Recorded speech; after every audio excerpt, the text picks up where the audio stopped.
இந்திய குடிமக்களாகிய நாம் மிகவும் ஆசீர்வதிக்கப்பட்டவர்கள்.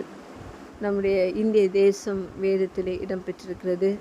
எஸ்தர் புஸ்தகத்திலே இந்து தேசம் முதல் எத்தியோப்பியா தேசம் வரைக்கும். ஃபஸ்ட்டு ஸ்டார்டிங்கே இந்து தேசம். நம்ம இந்திய தேசத்தை கர்த்தர் நினைத்திருக்கிறார். இந்திய தேசத்தை கர்த்தர் ஆசீர்வதிப்பார். விசேஷமாக இன்றைக்கு ஆண்டவர் இந்த ஜெயமோ கர்த்தரால் வரும். குதிரை யுத்த நாளுக்கு என்று ஆயத்தமாக்கப்படும். இவ்வளோ நாட்களாக இந்த எலெக்ஷனுக்காக எவ்வளவோ ஆயத்தங்கள்.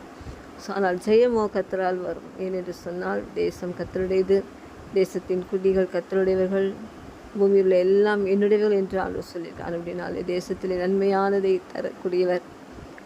நம்முடைய ஆண்டவரினாலே நாம் விசுவாசிகளாகிய நாம் சரியாக ஓட்டுகளை போட்டு கர்த்தரின் நாமத்தை உயர்த்துவோம். கர்த்தர் காரியங்களை மாறுதலாய் ஊழிய செய்து நம்முடைய தேசத்தை ஆசீர்வதிப்பார்.